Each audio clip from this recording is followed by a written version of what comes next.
Hello.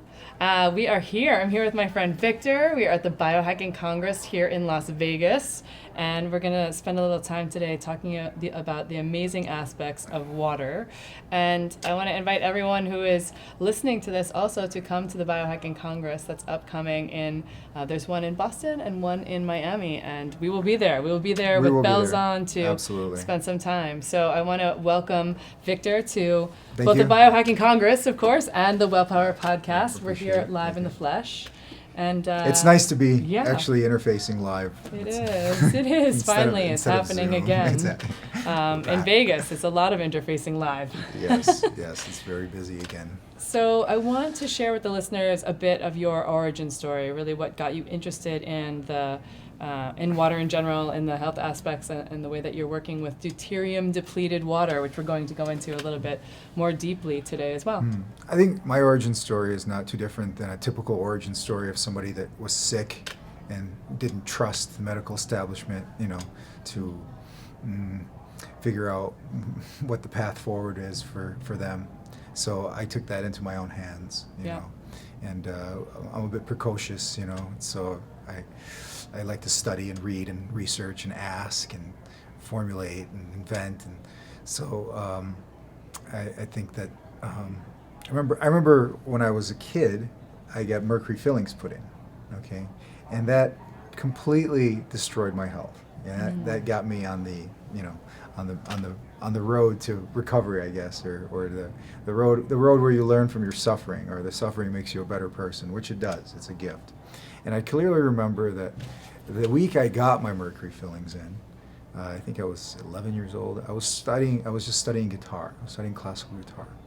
And as soon as the fillings came in, I lost the ability to even make a chord. Wow.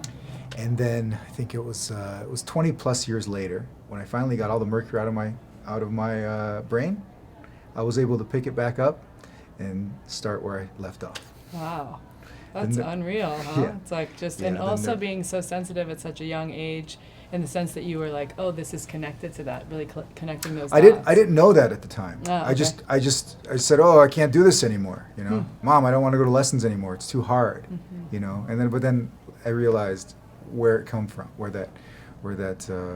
happened later, as you start looking back, you go, I like to find out, like, if something's wrong with me, I want to get to the root of it, Like, I want to know what happened, right? Because if you don't have that answer, then how do you know how to fix it or address it properly? You know, how do I address you if I don't know who you are? Or I don't. So that, I think that's an important distinction that people should have, is to, if they're seeking healing, find out what made you, what took you off of balance in the first place. Yeah. What took you out of homeostasis? Yeah, like digging deeper and having some autonomy. It's nice to, I think more and more we're seeing this. I don't know if you see this as well in your circles, but people are taking, especially after everything we've gone through in the world, taking their health into their own hands, right? Researching, being curious a bit more. But do it in a smart way. Yeah. Because you can so screw up. Yeah. You can make yourself, you can do like the rabbit hole of WebMD or something. You can do real damage to yourself. Yeah. A little knowledge is a dangerous thing, right? So be cautious in everything. Yeah. And but more than anything, formulate the right question. Yeah. So the first question should always be why? How did this happen? What's the reason? So once you have the reason, then once you have that a little bit of insight, then then you could know the road forward. Yeah. Yeah. So take me from this place of you being 11 and then sort of saying, okay, something's falling off here, and then into the rest of sort of the rest of your health journey. I noticed that when I was formulated. Right. My first question was, why is everybody healthy and why am I sick? Mm-hmm. Why can my friends, party all night, drink, eat anything, and for me, I'm like so sensitive, and I couldn't, and I'm like, why do I not have parity with my peer group? That was my first question, and it took a while to get that question answered, but it may take years, but the answer eventually comes, and in my case it was complex. You got metal poisoning, you got vaccine injured, you got malnourished. I mean, there were many factors that lead up to this. Genetics, it's a soup, it's a living soup of things that you're influenced by, or that determine your early life.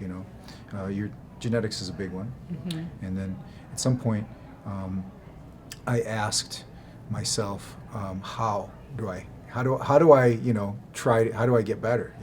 So then you go to the doctor, you go to the dentist, you go to the shaman, and everyone's got a different answer and a different idea and a different treatment, and this is where analytical thinking, critical thinking steps in. Yeah. You go, okay, how do I navigate this? So when I was 21, it took to 21 for me to realize that you are what you eat, that your food, that the diet actually matters, and that was the first piece. So when that first piece came, at that time my knowledge was limited to certain things, and I got very interested in living foods. Raw foods, living foods, or what I like to call biogenic diet, enzymatically rich, not overly processed and canned, all that stuff, natural. I went back to nature. I observed nature, and I said, okay, I'm all in.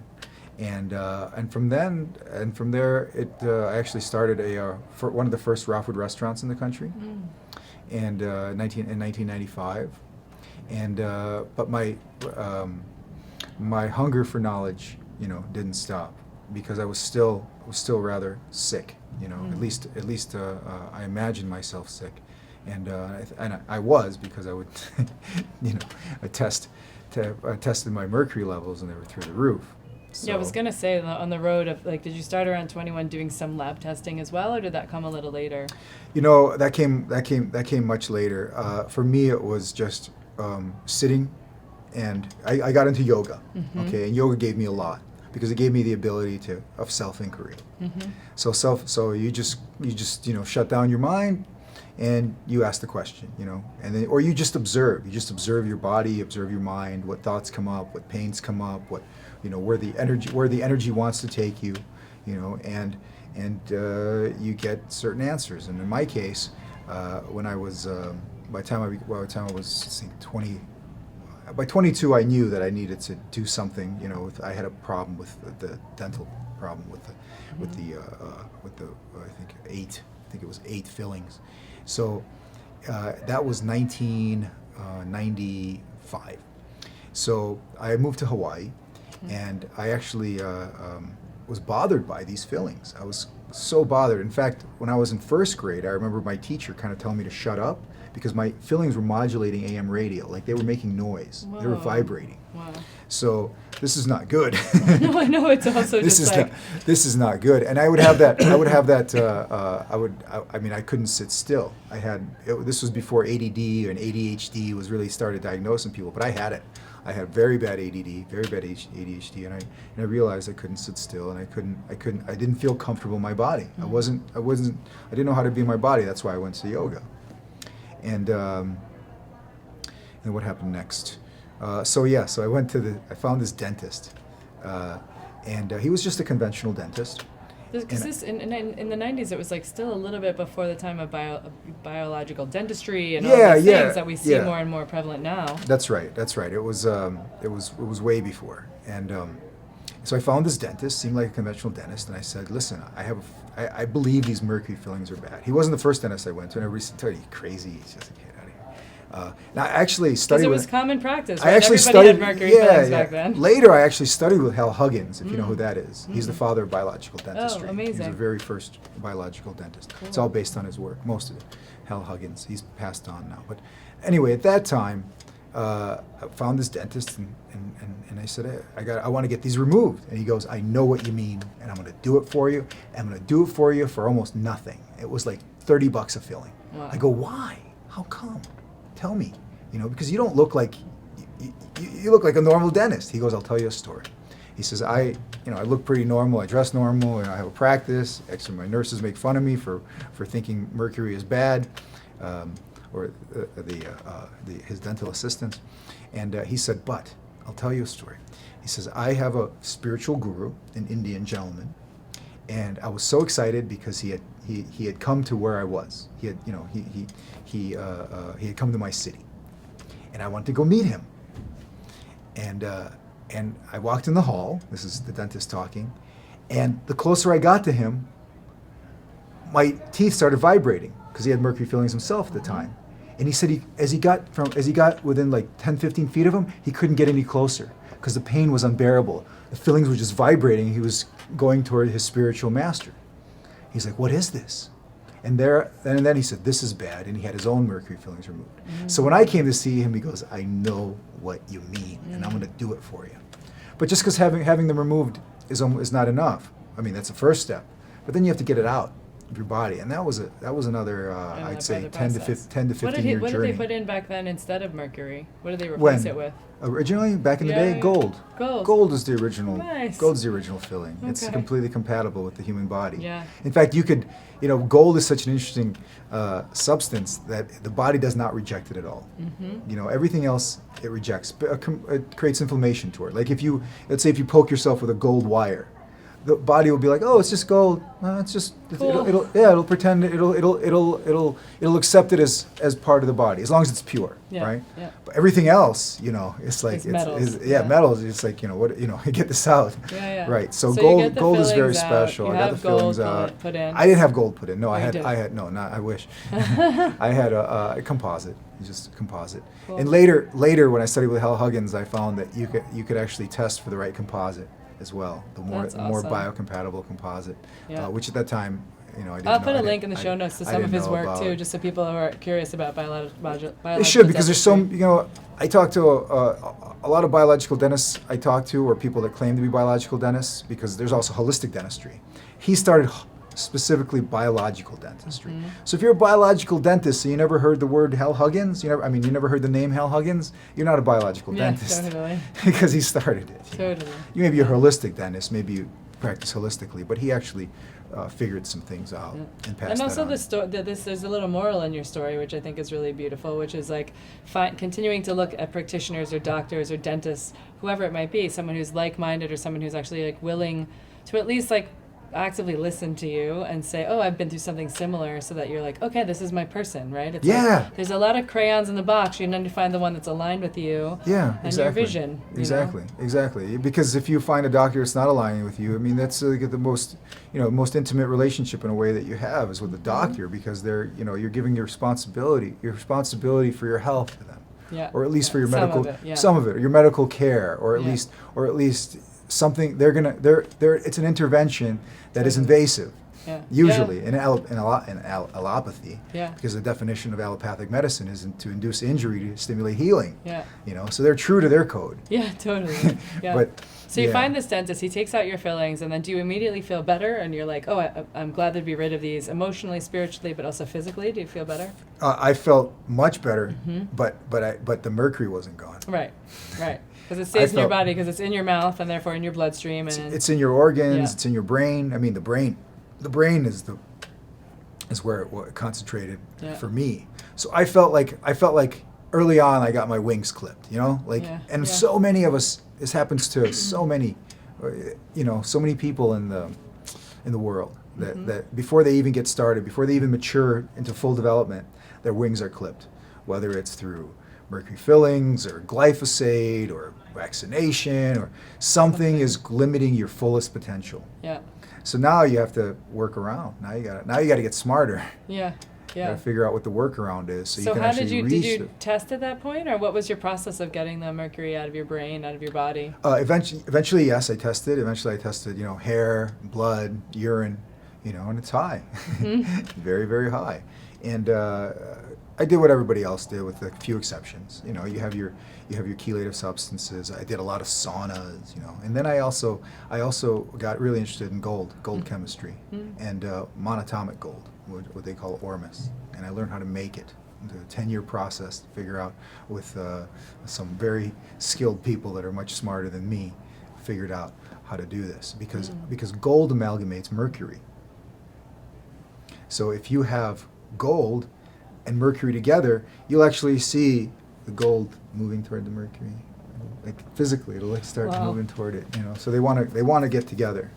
So the gold supplement that I had made for myself was the one that I used to finally get it out of my brain. But it took a good 10 years. Yeah. Over Such time. a process. Such a process. Yeah. And then all of But this. I knew when it was gone. When it was gone, I knew it. Like that, you asked me about that? Yeah. Yeah, you were that saying final that moment, you're I like, did "Oh," know it. And it's gone. It's gone, yes, Yeah. yes. Yeah. And then I picked up the guitar again. You started serenading the world. Well, It's myself pretty- first. But, Amazing. So let's. but the point is there's these neural pathways that get blocked, they get erased. You know, if you look at what Mercury does, and I didn't expect to have a podcast on Mercury, but I'm happy we're talking about this. What it does is it erodes the neurons. There's the protective neural sheath, the myelin. Okay, so it's like pouring bleach on it. If you ever seen this video where, like, you know, when you put bleach on bacteria, it just goes, just gone. It's just like that. So your entire neural networks become erased. And it's like it has to be rebuilt again. Completely has Yeah. to be rebuilt, and that's when you understand that adult neurogenesis is possible. Completely possible. You Yeah. can completely rewire all those neural networks. It takes time, but it does happen. It's like like nerves. They grow very slow. Yeah. Like Yeah. I cut a nerve in half and had to have it surgically reattached. It ended up healing, but it took 3 years. Yeah. Nerves grow very slow. Takes time. Takes So then you time. have this really beautiful like science brain and introspection, and you're figuring out all these challenges with your own body. And then let's turn the conversation a little bit to water, which is like why we're here. The Mercury thing is fascinating to me because Freddie, who you know, talks a lot we have conversations in the biohack community. Yeah. It's not just him, but it's like says a lot about the future of medicine being what we take out of our body versus what we're putting into it. Like, Exactly. of course, we need to eat well and do the things we Exactly, know from a exactly. lifestyle standpoint, but it really resonates with me that we have to be testing things, checking things, getting them out of our body, shifting the state of our being by using the various different tools in the world around that. And so When you this put kind a- of leads to this water conversation too, yeah? When you put something in your mouth, you made a contract, right? You agreed that is going in here. Yeah. That was a contract. Yeah. But you don't have a contract when you're exposed to environmental toxins and contaminants. You didn't agree to it, Yeah. but you got exposed anyway. Yeah. So you're under attack in a sense. So now you have to get these things out. And, we're water beings, 98.8, almost 99% water by molecular weight. So I was quite interested in water from a very young age, not too young. I think I didn't really understand. When I first had my first conscious kind of experience with water, I think I was 16, and till that time, water was water. And then I got this. My friend gave me this. It was called as a Canadian glacial spring water called Canadian Music, I believe it was. It was in a triangle bottle, and so I drank this. I go, oh my God, why is this taste so different than this? Then, like, That was the tap first water. question. Yeah, Yeah, yeah. that was the first question. What is this compared to this? Because now that I've tried this, I can't go back to this. So I have to pay for this. It has to come from Somewhere thousands else, of yeah. miles away when I can't, when I got corrupted very easily in a good Yeah. way. Yeah, yeah. Right? It's like so that brought me to a question. What is the difference here? Right? And then I started researching water, starting with Victor Schauberger and other water scientists, but primarily Victor Schauberger got me interested because do you know who Victor Schauberger was? Yeah. But let's talk a little bit about him. Yeah, what made me interested in Victor Schauberger is he was a naturalist. So now you have this incredible excuse to go into nature, right? So I became a spring hound. I would just go find all You're the like springs. bringing your jugs to the springs. Jugs, meters, TDS tester, ORP meter, pH. I was just like, I want to quantify why is this different than that. Yeah. So I just started studying, and then I moved to Hawaii, and I just water. It is water. It's surrounded by water. You're swimming in water. You hike the springs. It's everything. Water is prime in your consciousness. So, but Victor Schauberger did a very interesting experiment, and I share this one a lot. And he did an experiment where he had a person, or one. I think he did multiple people, but let's say take yourself, have a liter of water, which is a kilogram, and a liter of water from the tap, from municipal tap, and fresh from the spring. So if you drink that liter of tap water on a scale, you will gain that kilo. It's like you got a kilo here, kilo here. Okay? Scale tells you. Drink a kilo of the spring water, a liter, and the scale doesn't change. What is going on? Right? Did it just automatically turn to light or something? Like magic. Like magic. And that really just, opened my eyes that there's so much more than we understand. Yeah. So much more. So that's what got me into water. And then standing under waterfalls is another favorite of mine. So yeah, water is everything. Yeah, amazing.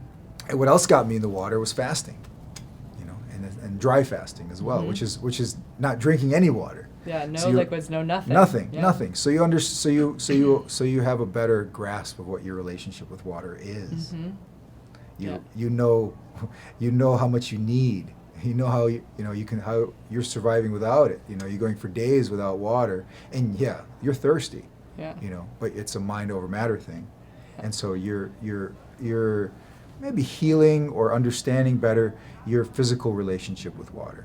Yeah. How it what it And how what it serves you, and yeah. why it's such a needed piece. We Did take you- it for granted sometimes. Did you know that we recycle 1,500 gallons of water per day in our body? Mhm. I mean, a lot of water. it's constant recycling of metabolic water in our bodies. So this process is never ending. Yeah. And so yeah, that's how And I I got know into that we water. breathe it out when we make energy, so that's part of what we're off gassing. But probably that's a fractional amount compared to what's staying in our bodies and what's being utilized. Yeah, we can support 20% or somewhere between 20 and 25% of our daily water needs can be recycled. The rest we have to. It's very we have to- Dune. Huh? It's very. Are you a Dune fan? You must be a Dune fan. I'm not. No, I'm not. They have these amazing suits. I mean, I digress, but they have these suits, and it's like the sweat gets recycled into drinkable water. Oh, right. Whatever. That's for cool. the Dune That fans out works. there, so. Well, we do it internally. Yeah. Yeah, we do it internally. Yeah, and I think if you practice dry fasting or had change your lifestyle a little bit to keto, maybe more of your water needs can come from the ability to recycle water, because it's that water that you're recycling, which is the metabolic water, which is the water that your body wants, not the water that you drink. Right. So- Right.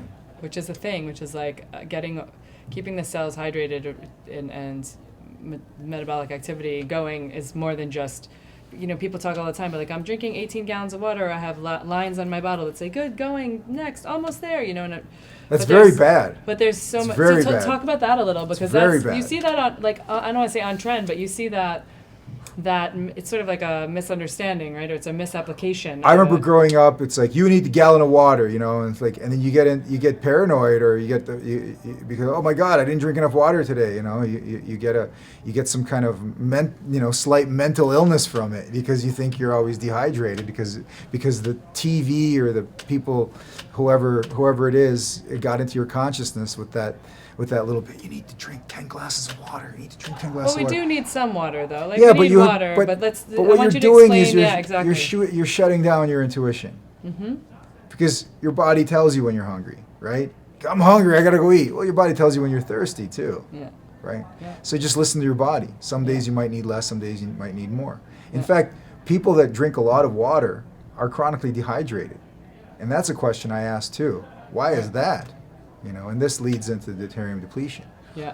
So, And I do want to add this interesting thing that I was just reading a woman who was synopsizing a study around, I think it's Stacy Sims, Dr. Stacy Sims, just around there are parts of women's, during our reproductive years, parts of our cycle where we actually have this thirst thing a little shut down because of the way that we're having a progesterone spike in one of the last weeks of the luteal phase. So that's, there's little things I think that affect it, right? We still do have to check into our intuition, and there is some physiological difference that can happen, which is fascinating to me, how hormones play an effect in that, how sleep hormones play an effect in hunger and all of that. But Right. we have left a lot of intuition off the table for a number of years. completely, right? because somebody says you don't need it anymore. We figured it out. Do this. Do this, yeah. Follow my protocol. But nobody's completely, we're all similar, but we're not identical. Yeah. All right, well, So- I want to get to the deuterium depleted water because it's so fascinating to me, and I also think you have a high level of expertise on this, of course, with light water and all of this, Right. but for the rest of us laymen out here, we're trying to learn molecular biology and figuring out. And I want to all the explain it as pieces, simply as so- possible. Yeah, let's do that. Because I think it was Albert Einstein says, if you can't explain the complex in a simple way, then you don't know it well enough. Mm-hmm. So I'll explain it very simply, and just trying to think where to start. Yeah. Usually I start at the beginning, but we don't have time, meaning the beginning of time, and the beginning of space, and the beginning of the universe. I usually start with that, but we can fast forward a little bit. All water on the planet is not H2O, okay? At least that far we can agree that everybody knows what H2O is, right? Mm-hmm. And the H stands for hydrogen, 2 of them, and the O stands for oxygen. And in a water molecule, you have 2 hydrogens and 1 oxygen. And so we look at a glass of water, we think it's H2O, but it's not. There's many configurations of water based on the isotopes. So an isotope is a version of an element, denoted by a number of neutrons. So in hydrogen, which is the first element created in the universe, it's so simple, and it's still 75% of the universe. And when I say simple, I mean it has a proton and an electron. Every other element after hydrogen has a neutron, and multiple, which makes them heavier, right? More dense. Mm-hmm. So hydrogen is something that's used by the body, the protons from hydrogen, to make ATP, which is the currency of our biology.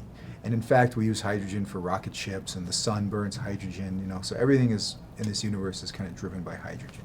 And in 1931, they discovered that not all hydrogen is the same, that there's a hydrogen that is heavier than regular hydrogen. So they called normal hydrogen protium, which has a proton and electron, and they called the hydrogen that had a neutron deuterium.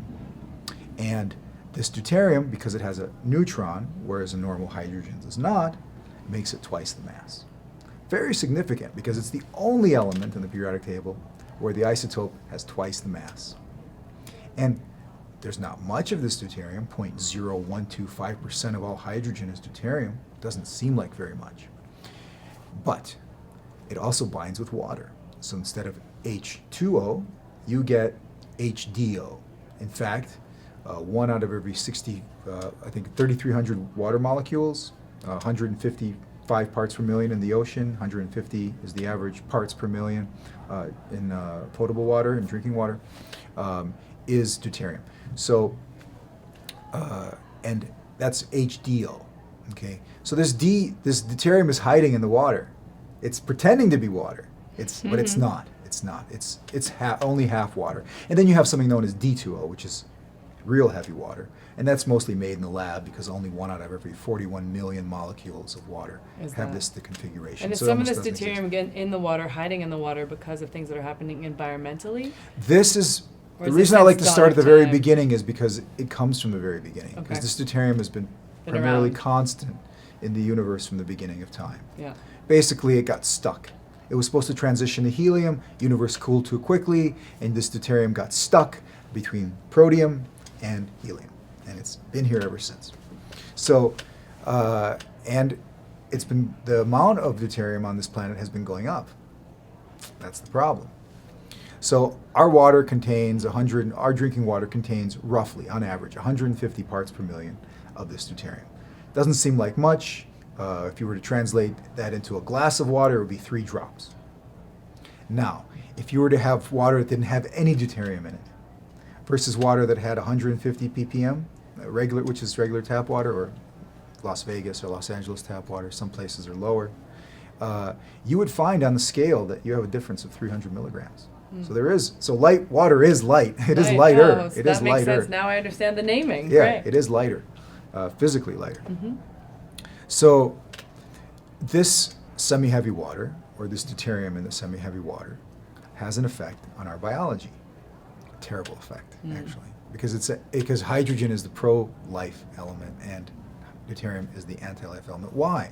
Well, it's twice the mass. So it tries to fit in and take those places reserved for hydrogen, but it doesn't fit.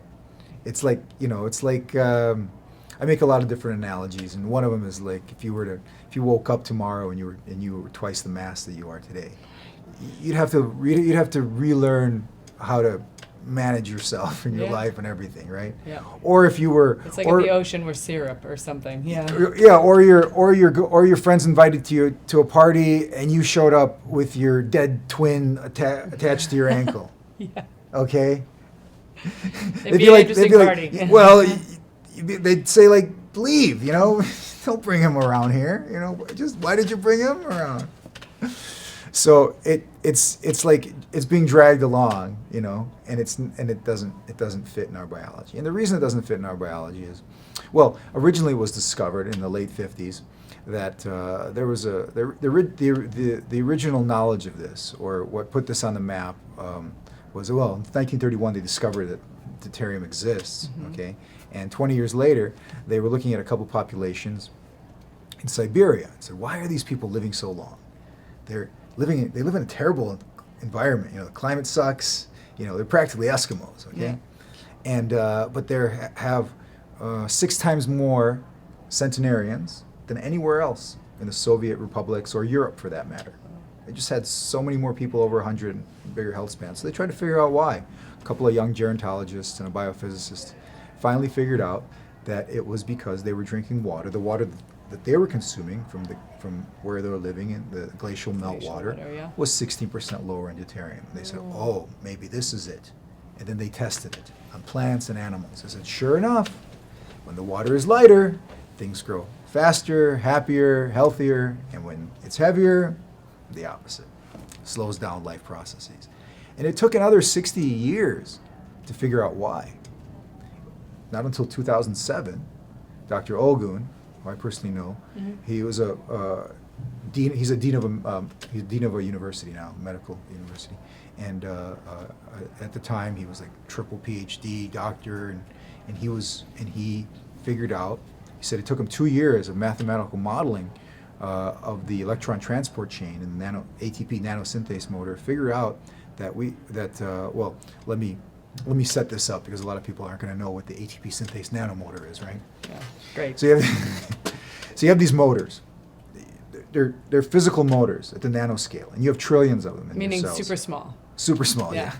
Super small. And these motors create, they spin. They spin very, very fast. In every cell. In every mitochondria. Yep, in every mitochondria. Every mitochondria. There's trillions of them. And they produce your ATP, okay? And they specifically run on protons, okay? The proton from the hydrogen, from the protium. And when the deuterium comes in, it doesn't fit.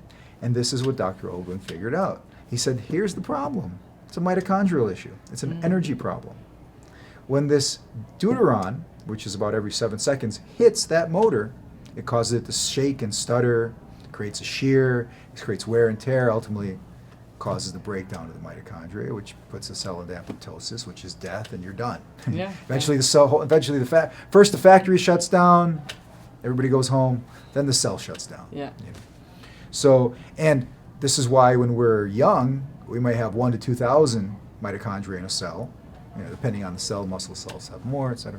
But when you're old, or physically old, chronologically old, say 80, maybe you have a couple hundred in that cell. So your factories are shut down. Yeah. You know, Less workers. Everything's going slower. You ship the jobs overseas at this point. Yeah. At some point, no mitochondria will be there, no energy will be produced, and the cell will shut down because it has to. There's nothing left. Nothing left. So it took this 60 plus years from the time it was discovered that deuterium is bad, and the removal of deuterium is good. And in 2007, he looked at this, and I asked him why. What was your question? What was the question that you asked to do this? And he said, I looked at the blood. He said, you know, we talked about this. 3 drops in a glass of water. That's the big deal. It's no big deal. Well, how much deuterium is in their blood? Well, because we're mostly water, we have 5 to 7 times more deuterium in our blood plasma than glucose, potassium, magnesium, calcium, everything we need for life function. So this deuterium is ubiquitous. There's a lot of it. And because there's a lot of it, every 7 seconds our nanomotors get punched, you know? Like I described it in my talk today. It's kiss, kiss, kiss, kiss, kiss, elbow to the face. Kiss, kiss, kiss, elbow to the face. So, and this happens constantly from the time we're born to the time we die. Yeah. And this is the primary, I believe, and the science is now supporting that this is what ultimately destroys your mitochondrial health. So if we're working something in, like light water, like deuterium depleted water, then that is part of, and correct me if I'm wrong, but it sounds like part of the issue is that we continue to drink the water, like even at home when I'm distilling water, Right. so I only drink distilled water. Okay, so I'm adding more to, I'm like adding fuel to the fire of the problem. Absolutely. It's cumulative, right? It's cumulative, and there's just about nothing you can do to get it out. Now, the water inside the mitochondria is deuterium depleted already, because it's water that your body synthesizes. It's not water that you drank. In the process of producing the energy that your body needs, it also produces metabolic water. And this metabolic water wants to not have as little deuterons in it as possible, the proton and the neutron pair. So this water is 60 to 70% depleted of deuterium. So the body and the cell and the mitochondria try to do everything they can to limit the amount of deuterium that comes into the electron transport chain to ultimately make the energy in the body. So, but it can't. It just, at some point, too much there it's we're too putting much. in, right? It's too much. Now, some people might say, well, we've had we had millions, if not billion plus years of evolution to figure this out. Why haven't we? Well, we did. We have complex mechanisms that attempt and succeed many times to filter deuterium, or as much as deuterium as possible, out of our mitochondria. However, deuterium levels on the planet have been going up. High, yeah. They've been going up.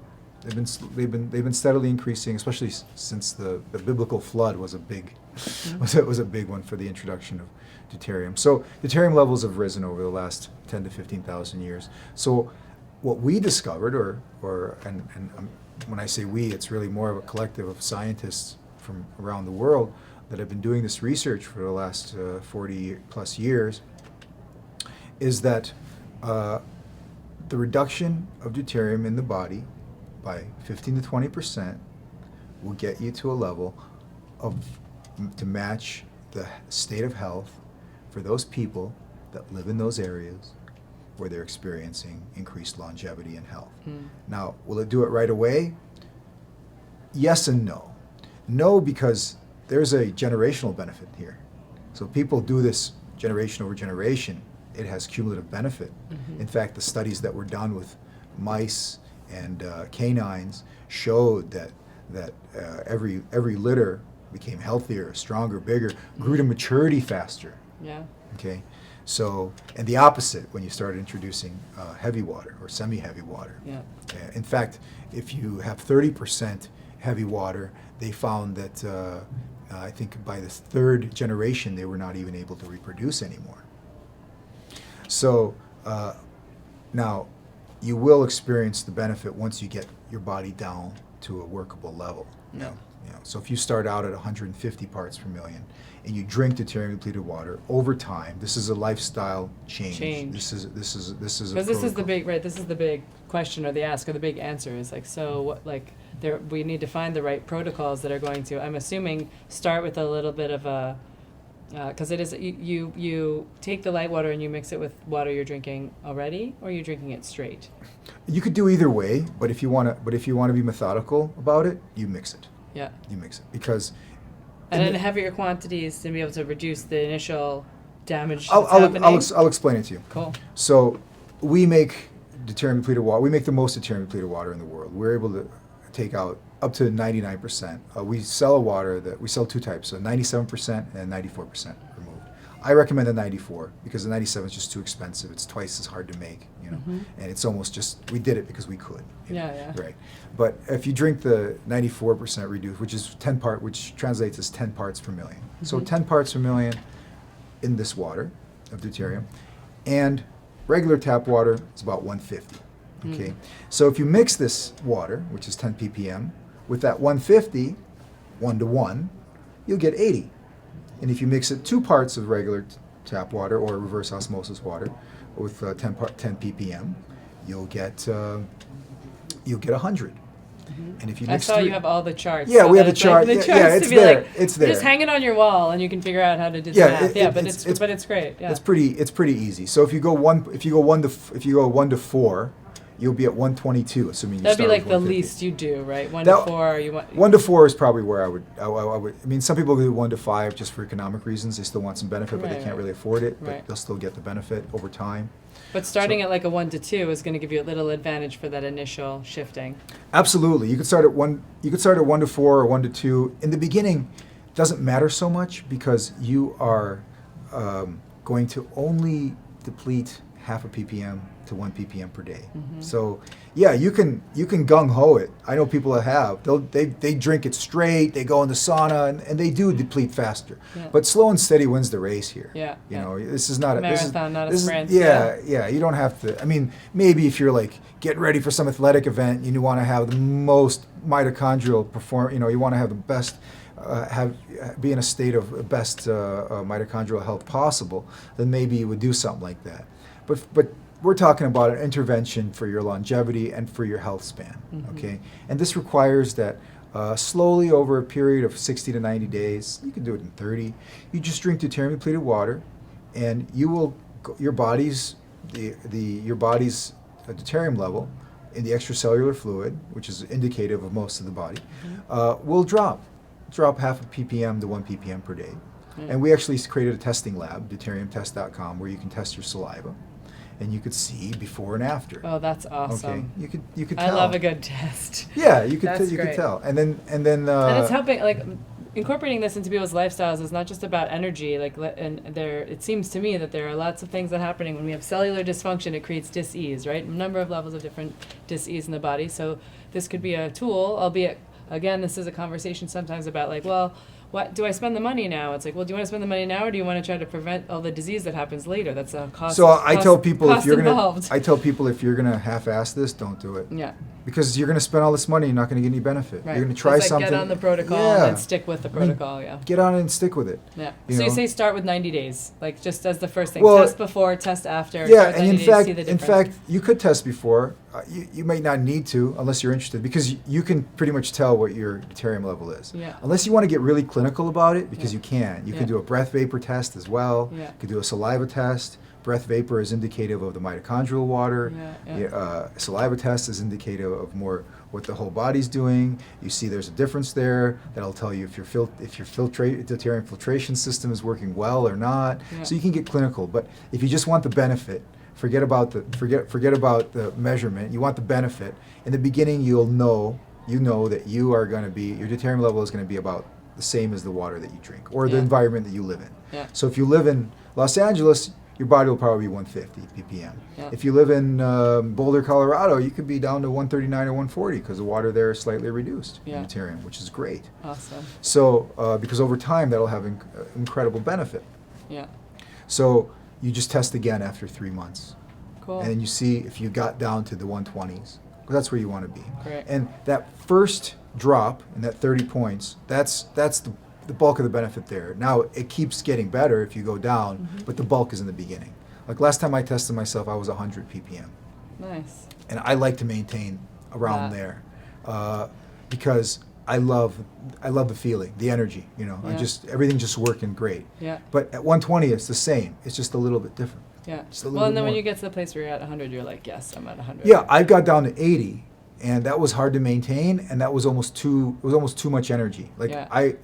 you don't sit at a computer all day with that much mitochondrial energy in your, Totally. you know, Yeah.